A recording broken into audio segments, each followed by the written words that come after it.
Hello friends, तो इस video के अंदर हम अपने नेक्स्ट वीडियो के पार्ट को स्टार्ट करेंगे। तो हमारा पहला पार्ट है इकोसिस्टम। ठीक है, तो यहाँ हम बात करेंगे इस वीडियो में इकोसिस्टम के बारे में। मीन्स कि हमारी जो पारिस्थितिकी तंत्र हैं, इसको हम कहते हैं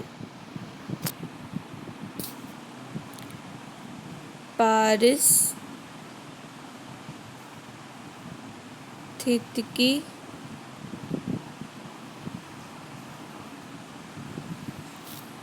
तंत्र। ठीक है, हमारा इकोसिस्टम क्या कहलाता है? पारिस्थितिकी तंत्र कहलाता है। ठीक है, तो पारिस्थितिकी तंत्र होता क्या है? ये एक पर्टिकुलर प्लेस होता है, मीन्स निश्चित स्थान आप कह लीजिए, एक पर्टिकुलर प्लेस जहाँ पे रहने वाले जितने भी जीवित प्राणी होते हैं, ठीक है, चाहे वो जानवर हो, इंसान हो, ठीक है, वो उनके द्वारा एक गठित समूह होता है। मतलब उनका जो एक पूरा झुंड होता है, चाहे वो जानवर हो चाहे वो इंसान हो, उनका क्या होगा? एक समूह होगा पूरा पर्टिकुलर प्लेस में।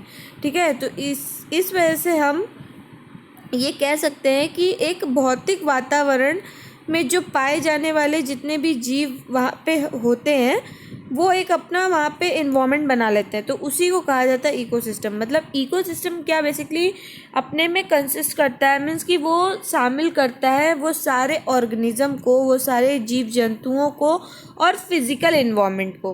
मीन्स जो हमारी लैंड, एयर, वाटर है, ठीक है, फिजिकल इन्वायरमेंट जो है हमारा, उसको भी शामिल करता है, जो आपस में इंट्रैक्ट करते हैं पर्टिकुलर प्लेस पे, चाहे वो एबायोटिक हो या बायोटिक ऑर्गेनिज्म हो।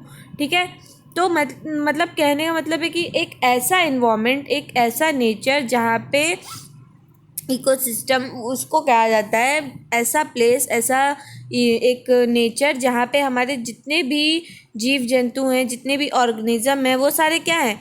वहाँ पे एग्जिस्ट करते हैं, इंटरेक्ट करते हैं एक दूसरे के बीच में, चाहे वो फिजिकल मतलब चाहे वो नॉन लिविंग हो, लिविंग हो, वो सब किससे इंटरेक्ट करते हैं? हमारे फिजिकल इन्वायरमेंट से, means land, air, water, air, तो वो सब मिलके हमारा क्या बनाते हैं?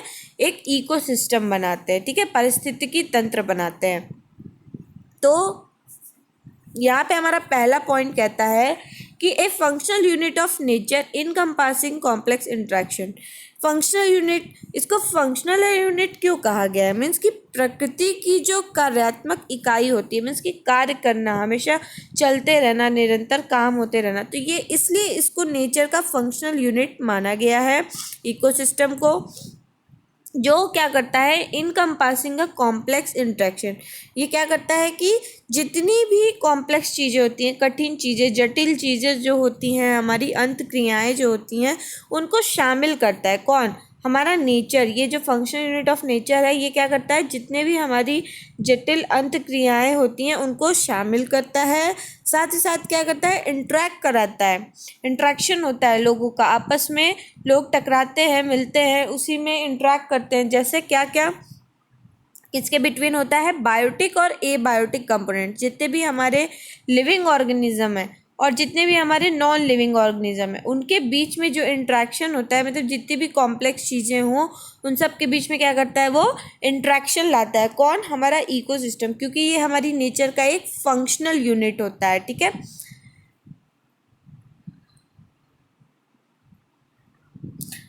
नेक्स्ट पॉइंट हमारा कहता है कि फंक्शनल यूनिट ऑफ इकोलॉजी। तो फंक्शनल यूनिट इकोलॉजी कहने का क्या मतलब है? इसके पहले आप ये जानो कि इकोलॉजी होता क्या है। तो इकोलॉजी, आप जैसे इकोलॉजी उसको कह सकते हो जब आप किसी के ऊपर स्टडी कर रहे हो। ठीक है, आप किसी पर्टिकुलर चीज़ के रिलेशन के ऊपर आप स्टडी कर रहे हो, हाँ, और वो जो स्टडी कर रहे हो वो रिलेशन होगा उस लिविंग ऑर्गेनिज्म के बीच में, और साथ ही साथ आपके जो ह्यूमन बींग्स हैं उनको भी आप इंक्लूड करते हो। तो ये कहलाता है हमारा एक इकोलॉजी, कि आप किसी चीज़ के ऊपर स्टडी करते हो। तो यही कह रहा है कि फंक्शनल यूनिट ऑफ इकोलॉजी, जो हमारी कार्यात्मक यूनिट है, मीन्स कार्यात्मक इकाई जो है, वो इकोलॉजी की, जहाँ पे living organism, where the living organism interact with each other, जहाँ पे हमारे जितने भी जीव जंतु हैं, लिविंग ऑर्गेनिज्म है, वो सब आपस में क्या करते हैं? इंटरेक्ट करते हैं। ठीक है, जब वो इंटरेक्ट करते हैं और अपनी सराउंडिंग इन्वायरमेंट में, उनके इर्द गिर्द जो भी उनका वातावरण होता है, इन्वायरमेंट होता है, उसमें उसके बीच में वो इंटरेक्ट करते हैं, तो ये हमारा इकोसिस्टम कहलाता है। जहाँ पे हमारे सारे लिविंग ऑर्गेनिज्म क्या करते हैं, इंटरेक्ट करते हैं। अब इकोसिस्टम की बात कर ली है जाए तो फिर अब आता है पॉइंट की टाइप्स ऑफ इकोसिस्टम, कितने तरीके की हमारी इकोसिस्टम होती है, पारिस्थितिकी तंत्र कितने प्रकार की होती है, तो 2 प्रकार की होती है यहाँ पे बेसिकली बताया गया है, टेरेस्ट्रियल इकोसिस्टम और दूसरा है एक्वेटिक इकोसिस्टम। तो हम टेरेस्ट्रियल इकोसिस्टम को क्या कहते हैं, टेरेस्ट्रियल इकोसिस्टम को हम कहते हैं स्थलीय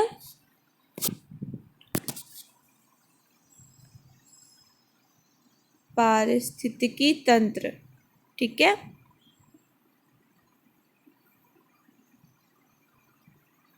हम अपने टेरेस्ट्रियल इकोसिस्टम को क्या कहते हैं, स्थलीय पारिस्थितिकी तंत्र। तो कहने का मतलब हमारा ये स्थल से रिलेटेड है। ठीक है, एंड देन आता है एक्वेटिक।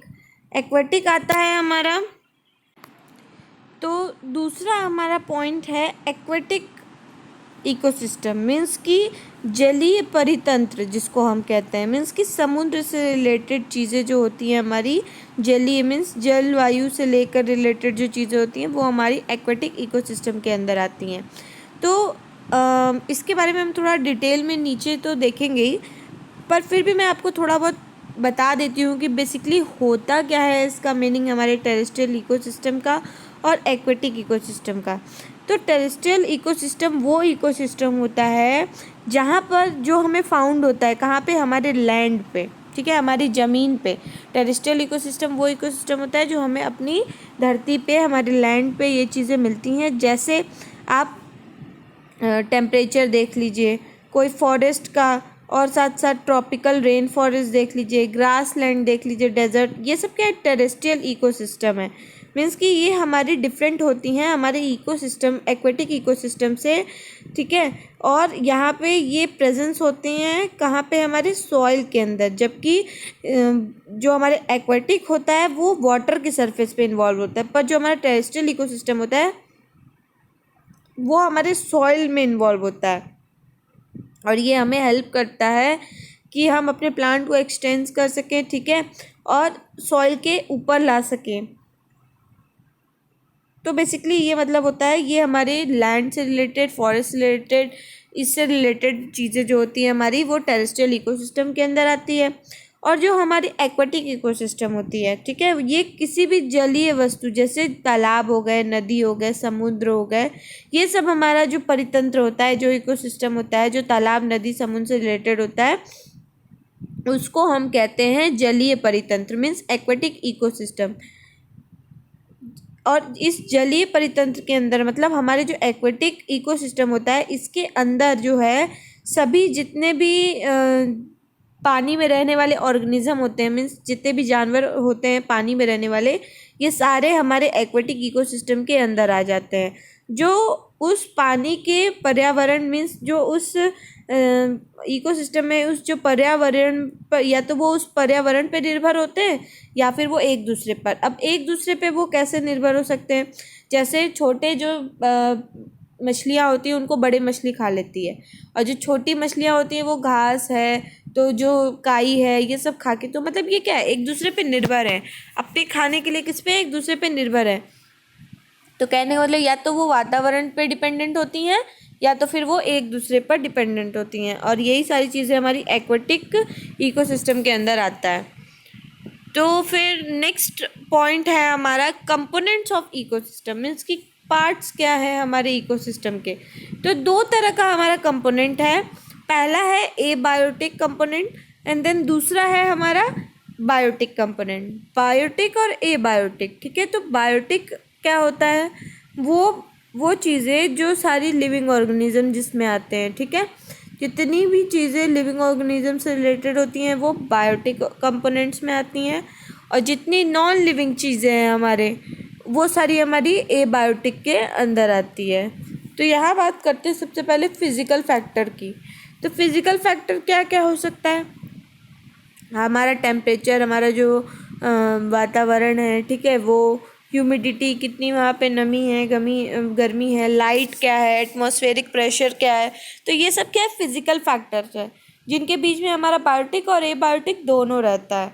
इनऑर्गेनिक सब्सटेंस, इसमें भी ये भी हमारे दोनों में प्रेजेंस होता है, चाहे बायोटिक हो चाहे ए बायोटिक हो। इनऑर्गेनिक सब्सटेंसेस क्या हो जाएंगे, पहले होता क्या है, इनऑर्गेनिक सब्सटेंस क्या होता है, इनऑर्गेनिक सब्सटेंस हमारा अकार्बनिक पदार्थ को कहते हैं, ठीक है, जिसमें कार्बन नहीं होता, अकार्बनिक पदार्थ, ठीक है, वो खनिज जो अकार्बनिक पदार्थ होते हैं जिनमें एक या एक से अधिक तत्व होते हैं, ठीक है। और फिर आता है दूसरा हमारा ऑर्गेनिक सब्सटेंसेस, मीन्स कार्बनिक पदार्थ। इनऑर्गेनिक जो होता है वो हमारा अकार्बनिक पदार्थ होता है, और जो ऑर्गेनिक सब्सटेंसेस होता है वो हमारा कार्बनिक पदार्थ होता है। तो जो ऑर्गेनिक सब्सटेंसेस होते हैं वो सब चीज़ें प्रोड्यूस की जाती हैं या फाउंड की जाती हैं लिविंग थिंग्स में।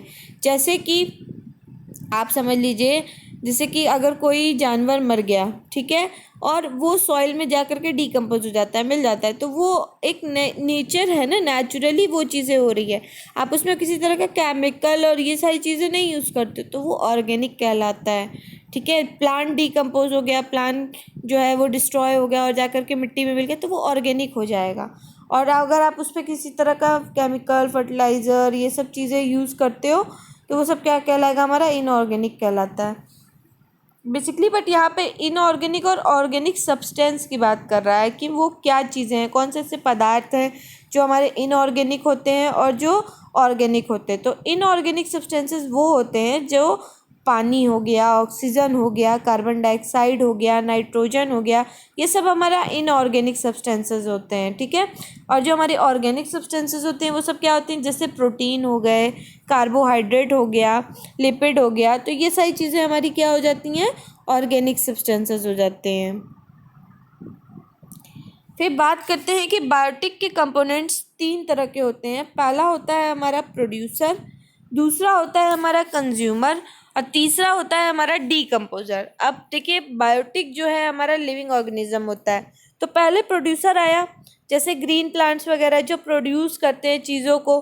देन उसके बाद कंज्यूमर मीन्स एनिमल्स वगैरह आ गए जो हमारे कंज्यूम करते हैं उस चीज़ों को, जो भी ग्रीन प्लांट्स वगैरह हमारे प्रोड्यूस करते हैं वो एनिमल क्या करते हैं, कंज्यूम करते हैं। देन जो बचा कुचा होता है वो क्या हो जाता है, डीकम्पोज हो जाता है। कोई जैसे जानवर मर गया, उसकी जो भी सेल्स बचती हैं, जो भी हड्डियाँ बचती हैं, सब जाकर के क्या होता है, मिट्टी में जाकर के एक तरह से डीकम्पोज हो जाता है, ख़राब होकर शामिल हो जाता है। तो माइक्रो ऑर्गेनिज्म जब डीकम्पोज हो जाता है तो ये भी हमारा बायोटिक कंपोनेंट्स के अंदर ही आता है, ठीक है। The next point is function of ecosystem. हमारे इकोसिस्टम का क्या फंक्शन है, ठीक है, बेसिकली हमारा इकोसिस्टम करता क्या है, उसके क्या फंक्शंस हैं हमारे इन्वायरमेंट में। तो आइए देखते हैं एक एक करके कि उनका काम क्या है।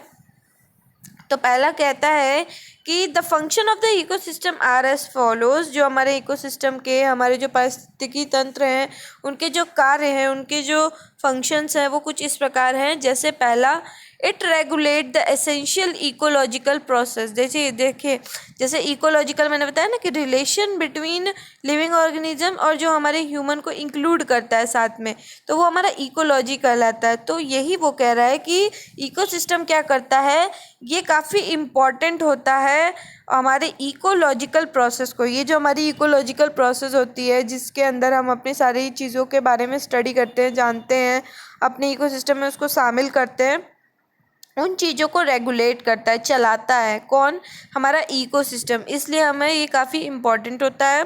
और साथ ही साथ ये सपोर्ट करता है life system and render the stability.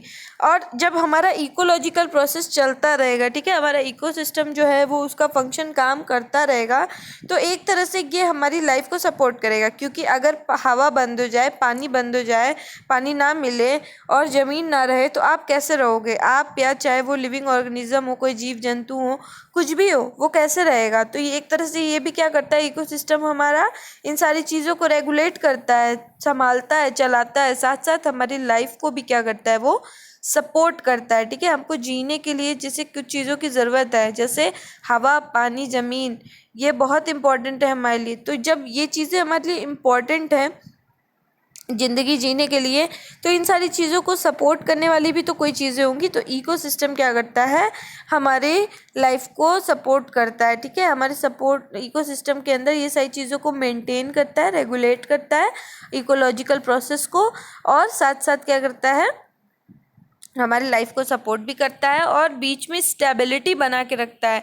Render the stability means कि ये प्रदान करता है, रेंडर मीन्स प्रदान करना, ये हमको प्रदान करता है क्या, स्टेबिलिटी मीन्स कि स्टेबल रहे, हम एक जगह स्थिर रहे।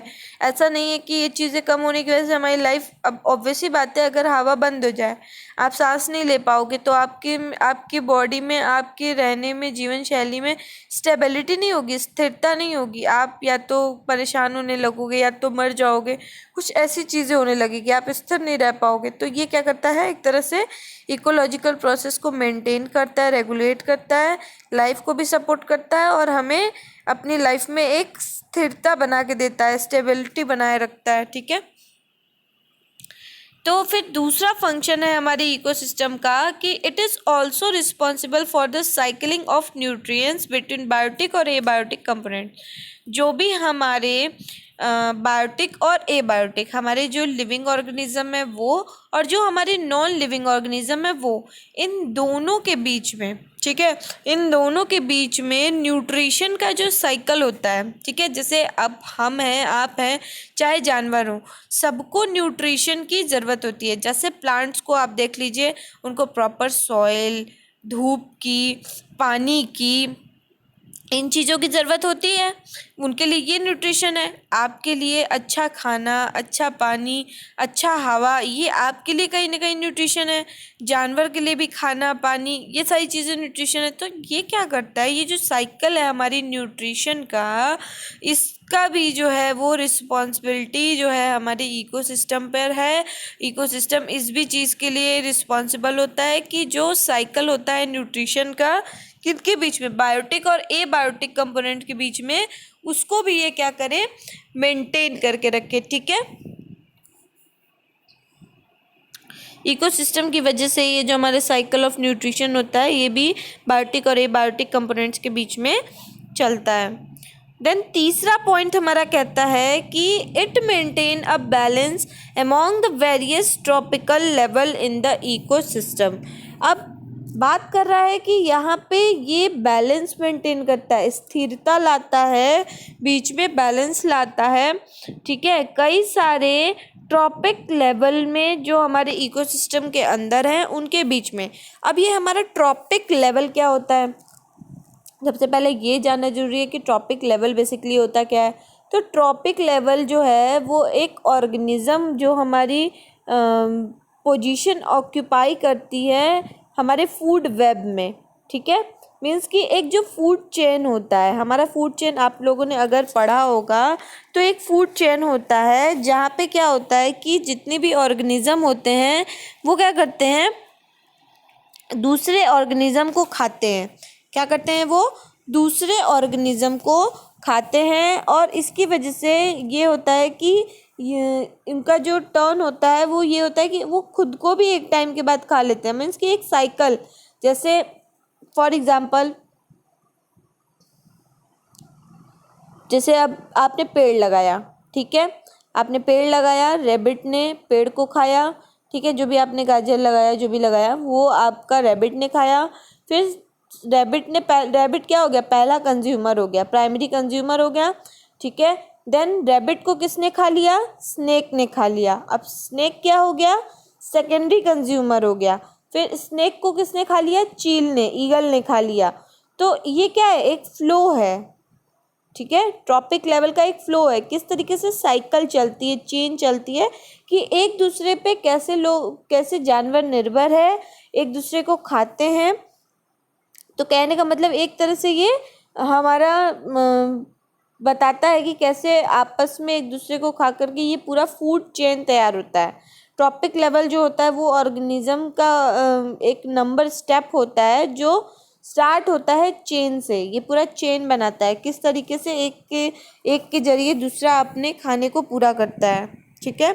तो ये बैलेंस बनाता है कौन, इकोसिस्टम हमारा मेंटेन करने में हेल्प करता है बैलेंस। कई सारे जो ट्रॉपिक लेवल होते हैं जैसे कि अभी मैंने आपको एग्जांपल बताया ना कि जैसे पेड़ आपने लगाया, पेड़ को रैबिट ने खाया, रैबिट को स्नेक ने खाया और स्नेक को ईगल ने खाया। तो ये क्या है, फूड चेन है, एक दूसरे के लिए कोई दूसरा खाना है।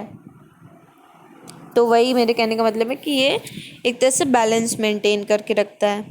देन नेक्स्ट पॉइंट हमारा कहता है कि it cycle the minerals through the biosphere. ये क्या करता है, जितने भी खनिज होते हैं, हमारे जितने भी मिनरल्स होते हैं, उनको ये क्या करता है, साइकिल करता है। ठीक है, साइकिल मीन्स समझ रहे हो ना आप, कि मतलब गोल गोल गोल गोल चलना, वापस से इन्वॉल्व होना हमारे नेचर में आके, तो साइकिल करता है बायोस्फीयर के थ्रू। अब बायोस्फीयर क्या है, बायोस्फीयर एक पार्ट है हमारी अर्थ के सिस्टम का, जो शामिल करता है सारे लिविंग ऑर्गेनिज्म को, एटमॉस्फेयर, लैंड और सारी जितनी भी चीज़ें हैं हमारी, उन सबको वो खुद में शामिल करता है। कौन, बायोस्फीयर करता है।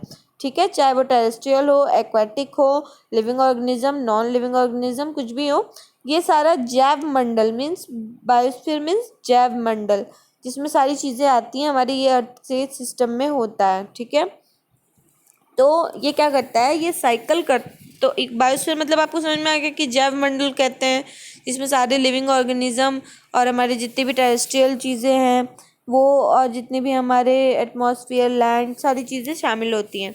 तो ये क्या करता है, जितने भी मिनरल्स होते हैं, जितनी भी खनिजें होती हैं, उनको ये साइकिल करता है। ठीक है, चलाता है, मीन्स कि निरंतर चलता रहता है, किसके थ्रू, बायोस्फीयर के थ्रू। ठीक है, देन नेक्स्ट पॉइंट हमारा कहता है कि the abiotic components help in the synthesize of organic components that involve the exchange of energy. जो हमारी एबायोटिक कंपोनेंट्स हैं, ठीक है, जितने भी हमारी नॉन लिविंग एलिमेंट्स हो गई, जितने भी लैंड हो गए, ठीक है, जितनी भी चीज़ें हो गई जो हमारी क्या है, एबायोटिक चीज़ें हैं, वो क्या करता है, हेल्प करता है उनको सिंथेसाइज करने में ऑर्गेनिक कंपोनेंट्स को, जो भी हमारे ऑर्गेनिक, हाँ, कार्बनिक जो भी हमारे पदार्थ होते हैं, उनको सिंथेसाइज करने में ये क्या करता है, हेल्प करता है। अब ये सिंथेसाइज मीन्स क्या होता है, जब आप दो या दो से ज़्यादा चीज़ों को कंबाइन करते हो ताकि आप कुछ और बना सको। ठीक है, मतलब कि दो से ज़्यादा चीज़ों को आप कंबाइन करके कुछ नया बनाओ, वो हमारा सिंथेसाइज कहलाता है। तो ये हमारे ऑर्गेनिक कंपोनेंट्स को क्या करता है, मिला करके, सिंथेसाइज करके कुछ और चीज़ें बनाता है। जितने भी हमारे एबायोटिक कंपोनेंट्स होते हैं वो हेल्प करते हैं ये करने में, ताकि वो इन्वॉल्व कर सकें एनर्जी के एक्सचेंज को। ठीक है, एक दूसरे में एनर्जी के एक्सचेंज को इन्वॉल्व करते हैं। ठीक है, तो हमारा इकोसिस्टम का फंक्शन यहीं पे फिनिश होता है। Then next point is terrestrial ecosystem, जो हम लोगों ने ऊपर अभी पढ़ा था टेरेस्ट्रियल इकोसिस्टम के बारे में। तो टेरेस्ट्रियल बेसिकली होता क्या है, जैसे कि मैंने आपको बताया कि टेरेस्ट्रियल इकोसिस्टम जो होता है वो हमारा स्थलीय पारिस्थितिकी तंत्र होता है, जिन मीन्स कि जितने भी हमारे लैंड से रिलेटेड चीज़ें इकोसिस्टम के अंदर है, चाहे वो फॉरेस्ट हो, डेजर्ट हो, ठीक है, रेन फॉरेस्ट हो या कुछ भी हो, ये सारी चीज़ें हमारी टेरेस्ट्रियल इकोसिस्टम के अंदर आती हैं। तो आइए देखते हैं कि बेसिकली यहाँ पे कहता क्या है टेरेस्ट्रियल इकोसिस्टम। तो terrestrial ecosystem are exclusively land based ecosystem. जैसा कि मैंने आपको बताया ना कि लैंड से रिलेटेड जितनी भी चीज़ें इकोसिस्टम में होती है वो टेरेस्ट्रियल इकोसिस्टम कहलाती हैं। तो ये वही कह रहा है कि टेरेस्ट्रियल इकोसिस्टम जो होता है वो लैंड बेस्ड इकोसिस्टम होता है, मीन्स कि जितनी भी ज़मीन से जुड़ी चीज़ें होती हैं हमारे पारिस्थितिकी तंत्र में, इकोसिस्टम में, वो सब टेरेस्ट्रियल इकोसिस्टम होती हैं। जैसे कि पहला बात कर रहा है फॉरेस्ट इकोसिस्टम, जंगल का जो इकोसिस्टम है वो, ग्रासलैंड इकोसिस्टम जो हमारे घासों से भरा हुआ ज़मीन है वो, डेजर्ट इकोसिस्टम मीन्स रेगिस्तान से रिलेटेड जो इकोसिस्टम में है हमारे प्रेजेंस वो, फिर माउंटेन, जितने भी पहाड़े हैं हमारे इकोसिस्टम के अंदर वो। तो ये सब क्या है हमारे टेरेस्ट्रियल इकोसिस्टम में, जो सारी की सारी लैंड बेस्ड होती हैं, ज़मीन से जुड़ी हुई होती हैं। देन बात करते हैं एक्वेटिक इकोसिस्टम की। तो एक्वेटिक इकोसिस्टम क्या होता है, ये इकोसिस्टम रिप्रेजेंट करता है इन ए बॉडी ऑफ वाटर, ये पानी के बॉडी को, ठीक है, मतलब कि पानी का जो हमारा लेवल है उसको ये बताता है there can be further divided into two types. इसको बाद में दो भागों में डिवाइड कर दिया गया। पहला फ्रेश वाटर इकोसिस्टम और दूसरा मरीन इकोसिस्टम। अब ये दो भागों में डिवाइड कर दिया गया है फ्रेश वाटर इकोसिस्टम। सॉरी, हमारा फ्रेश वाटर इकोसिस्टम क्या होता है? ये एक सबसेट है हमारी अर्थ के जितने भी एक्वेटिक इकोसिस्टम्स हैं, ठीक है, जितने भी हमारे एक्वेटिक इकोसिस्टम है उसका ये सबसेट है। और ये इंक्लूड करता है हमारी जितनी झीलें होती हैं, तालाब होती हैं, नदियाँ होती हैं, ठीक है, जितने भी हमारे वेट लैंड मीन्स की जो गीली ज़मीनें होती हैं, ये सारी चीज़ों को इंक्लूड करता है। और ये क्या करता है? कॉन्ट्रास्ट करता है हमारे जो मरीन इकोसिस्टम होती है उसको। और ये इसमें जो है लार्ज सॉल्ट कंटेंट होता है, मीन्स कि यहाँ पे नमक जो होता है वो भी इसके अंदर शामिल होता है फ्रेश वाटर इकोसिस्टम के अंदर, ठीक है। देन बात करते हैं हमारे मरीन इकोसिस्टम की। तो जो सागर की पृथ्वी होती है उसका लगभग 71% जो होता है वो भाग जो है 71% वो पूरा जो है घेरा हुआ है। और उसकी जो औसत गहराई है लगभग मीन्स उसकी जो पूरी डेप्थ है, उसकी जो इतनी गहरा है वो कितना है? करीब 4000 मीटर है।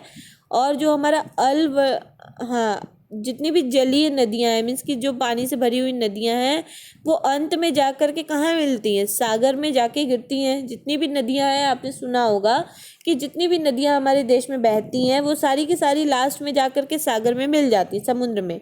तो जितने भी सागरीय परितंत्र होते हैं, इकोसिस्टम होती हैं, ठीक है, मीन्स हमारे जितने भी ओशियन से रिलेटेड इकोसिस्टम होती हैं उनकी कुछ अलग अलग विशिष्ट विशेषताएं हैं, उनकी खुद की खूबी होती है जो इसे स्थलीय परितंत्र से अलग बनाती है, मीन्स कि हमारे मरीन जो इकोसिस्टम है उनसे अलग बनाती हैं, ठीक है। तो मरीन सिस्टम बेसिकली हमारे वाटर से रिलेटेड ही चीज़ें होती हैं। और फ्रेश वाटर सिस्टम भी जो है हमारा, ये भी हमारा एक तरह से वाटर से ही रिलेटेड जो इकोसिस्टम होता है कि जिस इकोसिस्टम में पानी जो है हमारा इन्वॉल्व है। 71% उसका पूरा भाग पानी से घिरा हुआ है। 4000 किलोमीटर डेप्थ है, गहराई है। ये सारी चीज़ें इसके अंदर आती हैं। जितने भी उसके अंदर जितने भी जानवर पाए जाते हैं एक्वेटिक इकोसिस्टम के अंदर, चाहे जीव जंतु, चाहे वहाँ के जितनी भी चीज़ें होंगी वो सारी हमारी एक्वेटिक इकोसिस्टम के अंदर आती है, चाहे वो छोटे से छोटे जानवर हों चाहे बड़े से बड़े जानवर हों, ठीक है। The next point is, does human affect the environment? क्या ह्यूमन जो है, इंसान जो है वो हमारे वातावरण को, इन्वायरमेंट को अफेक्ट कर सकता है, नुकसान पहुंचा सकता है या किसी तरीके का वहाँ पर प्रभाव डाल सकता है? तो आइए देखते हैं। पहला पॉइंट कहता है कि human are mainly responsible for the destruction of the environment. जो इंसान है, जो ह्यूमन है, वो ज़्यादातर रिस्पॉन्सिबल है, ठीक है। ज़्यादातर जवाबदेही कौन है? इंसान है। हमारे जो वातावरण है उनके विनाश में, उसके जो खराब होने में सबसे बड़ा हाथ किसका है? ज़्यादातर रिस्पॉन्सिबल जो है हमारा कौन है? ह्यूमन ही है। इंसान की वजह से ही हमारा वातावरण जो है ज़्यादातर खराब हुआ है। सेकेंड पॉइंट कहता है कि we have all been modify the environment as per our convenience. जैसे अब इंसान को ही क्यों रिस्पॉन्सिबल माना जा रहा है कि हमारा जो वातावरण खराब हुआ? क्यों? क्योंकि इंसान ने क्या किया है, इन्वायरमेंट को हमेशा अपने अकॉर्डिंग चेंज कर दिया है, मॉडिफाई कर दिया है, ठीक है, तब्दीली ला दी है उसमें। हमारे वातावरण में जो पहले वातावरण होता था उसमें काफ़ी चेंजेस आए हैं, ठीक है। तो इंसान अपने कन्वीनियंस के हिसाब से, अपने मुताबिक, अपने सुविधा के अनुसार हमारे इन्वायरमेंट को भी, वातावरण को भी चेंज कर देता है। And today where are 10 degree losing all the valuable, मतलब 10 डिग्री जो है आज के समय में हमारी जितनी भी वैल्यूएबल नेचुरल रिसोर्सेज, जब प्राकृतिक जो हमारी संसाधन है, नेचुरल रिसोर्सेज हैं जो वैल्यूएबल थी, which can not be gain back, वो जो हमें कभी वापस नहीं मिल पाएंगी, हम उसको, उसका 10 डिग्री जो है वो खो चुके हैं, ठीक है, जितने भी हमारे वैल्यूएबल नेचुरल रिसोर्सेज थे उनको। नेक्स्ट कहता है कि द ह्यूमन इफेक्ट और the factor contributing to the lose of environment, जो ह्यूमन है वो इफेक्ट करता है और जो उनके फैक्टर्स हैं मीन्स उनकी जो भी खूबियां हैं वो कंट्रीब्यूशन करती हैं, मीन्स अपना जो सहयोग देती हैं, जिसमें हम अपने इन्वायरमेंट को बहुत हद तक लूज करते हैं, मीन्स खो रहे हैं।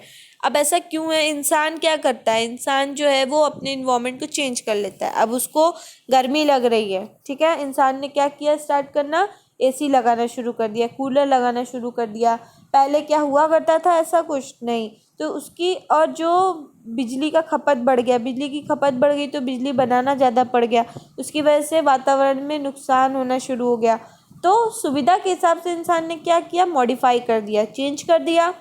तो पॉल्यूशन भी तो बढ़ गया, और पॉल्यूशन बढ़ा तो वो हमारे इन्वायरमेंट में जाके मिला, और इन्वायरमेंट बेसिकली जनरल बात है कि वो ख़राब हो जाएगी। तो इंसान ने क्या किया, ज़्यादातर रिस्पॉन्सिबल इंसान ही है, जिसकी वजह से हमारी इन्वायरमेंट जो है वो ख़राब होती जा रही है, उसका विनाश होता जा रहा है। क्योंकि इंसान जो है अपने हिसाब से, अपने सुविधा के अनुसार वो क्या करता है, हर चीज़ों को चेंज कर देता है। पहले के लोग क्या, एसी, फ्रिज, कूलर, ये सब तो थोड़ी था। वो चाहे जैसे भी उसी में रहते थे, जो नेचर था उसको एक्सेप्ट करके उसी में ढल रहते थे। गर्मी लगती थी तो लोग हाथ वाला पंखा करते थे, ना कि कूलर और पंखा चला के बैठते थे। अब ना लोग चला के बैठते हैं, तो जिसकी वजह से क्या है, बिजली की खपत है, और बिजली की खपत रहेगी तो वो भी इन्वायरमेंट को कहीं ना कहीं हार्म करता है। ओवरऑल कहीं ना कहीं इंसान जो है हमारे इन्वायरमेंट को नुकसान पहुंचाता रहता है। तो अब किस तरीके से हम अपने इन्वायरमेंट को लॉस कर रहे हैं, देखिए पहला बताया है पॉल्यूशन, हम बहुत ज़्यादा पॉल्यूशन करने लगे हैं, नई नई गाड़ियाँ आ गई हैं, कार आ गए हैं, ठीक है, वॉइस पॉल्यूशन, नॉइज़ पॉल्यूशन, ये सब कहीं ना कहीं हमारे इन्वायरमेंट को नुकसान पहुंचाता है। डिस्पोजल ऑफ वाटर, वाटर का वेस्ट कर रहे हैं, अंधाधुंध पानी गिर रहा है, उसको डिस्पोज किए जा रहे हैं, इसका कोई ध्यान ही नहीं कोई देता है, वो खराबी, उसकी वजह से इन्वायरमेंट ख़राब हो रहा है। डिफॉरेस्टेशन, पेड़ काटते जा रहे घरों बनाने के लिए ताकि रह सके, लेकिन इससे ये नहीं देख रहे कि फॉरेस्ट भी ख़त्म होता जा रहा है।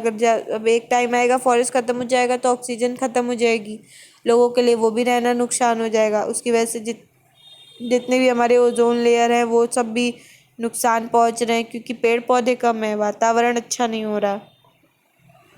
देन वाटर पॉल्यूशन, पानी में आप गंदगी बहा दे रहे हो, नाला वगैरह खोल देते हैं लोग, तो नदियों में वो भी पानी को पॉल्यूट कर रहा है, ख़राब कर रहा है, तो उसकी वजह से भी इन्वायरमेंट ख़राब हो रहा है। तो ओवरऑल बहुत सी ऐसी चीज़ें हैं जो इंसान अफेक्ट कर रहा है हमारे इन्वायरमेंट को, और हम अपने इन्वायरमेंट की जो प्राकृतिक चीज़ें हैं उसको खो रहे हैं धीरे धीरे।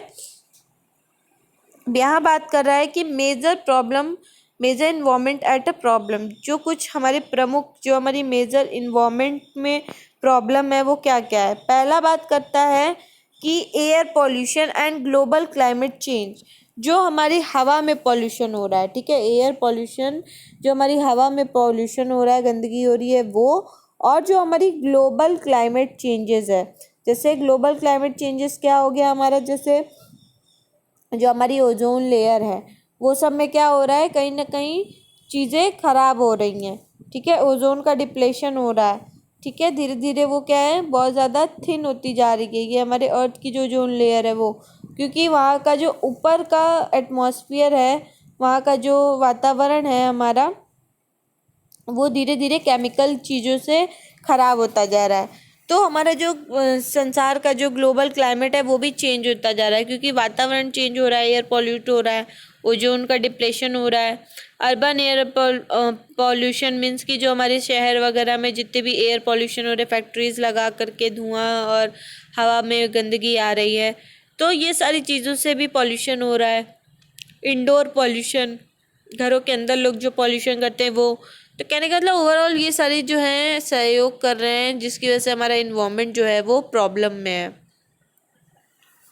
देन सेकंड कहता है कि बायोडाइवर्सिटी डिप्लेशन। अब बायोडाइवर्सिटी डिप्लेशन क्या होता है, जैव विविधता का ह्रास, मीन्स कि उसको नुकसान पहुंचाया जा रहा है। जो भी हमारी बायोडाइवर्सिटी की चीज़ें हैं, जैविक चीज़ें हैं, उनको नुकसान पहुंचाया जा रहा है। हैबिटेट डिग्रेडेशन, रहने की जो जगह है उसको ख़राब की जा रही है, वहाँ पे जो मिट्टी है, ये सारी चीज़ें, उनको डिग्रेड किया जा रहा है।